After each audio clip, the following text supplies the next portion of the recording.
அடுத்து மிதுனராசிக்காரர்களுக்கு இரட்டை முகம்னு சொல்லுவாங்க. அதாவது எப்படின்னு கேட்டிங்கன்னா, ஒருத்தர் சொல்கிறாங்க, அந்த செய்தியை அப்படியே கேட்கக்கூடிய தன்மை மிதுனத்திற்கு இருக்காது. அதுக்கு பின்னாடி என்ன இருக்குது, யார் இயக்குறா, இதனுடைய மூலம் என்ன அப்படிங்கிறத மிதுனராசிக்காரர்கள் கண்டுபிடிச்சிருவாங்க.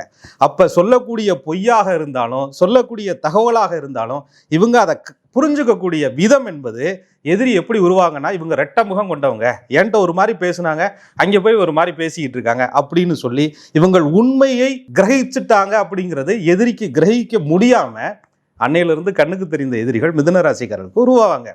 தொழில் செய்கிற இடத்துல மிதுனம் ஃபாஸ்ட்டுங்க. சமயோஜிதமாக யோசிக்கக்கூடிய தன்மை மிதுனத்திட்ட உண்டு. அந்த இடத்தை எப்படி புத்திசாலித்தனமாக தனக்கு சாதகமாக, நிறுவனத்திற்கு சாதகமாக, தொழிலுக்கு சாதகமாக, குடும்பத்திற்கு சாதகமாக மாற்றலாம் அப்படிங்கிற நுணுக்கம் என்பது மிதுனத்திற்கு கைவந்த கலை. அது அவங்க மேலே தப்புள்ள புதன் கொடுத்த அந்த அறிவுன்னு சொல்லலாம்.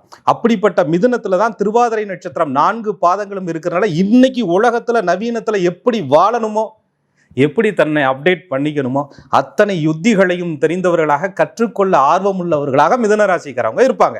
அப்போ இவங்களுடைய ஸ்பீடு, இவங்க அந்த அப்டேட் பண்ணுறது, என்னடா இவனை மட்டும் வேலையிலேருந்து தள்ளவே முடியலையே, என்னடா இங்கே மட்டும் இவங்களை மட்டும் யாரும் எத்தனை தடவை இவங்க தப்பு பண்ணாலும் நிர்வாகம் இவங்களை மன்னித்து விடுதே அப்படின்னு சொல்லக்கூடிய ஒரு தன்மையை, அந்த சக்தியை மிதுனராசிக்காரர்கள் தவிர்க்க முடியாத ஒரு சக்தியாக உள்ளுக்குள்ளே இருக்கிறதுனால இவங்களுக்கு கண்ணுக்கு தெரிந்த எதிரிகள் வேலை பார்க்கும் இடத்துல உருவாவாங்க.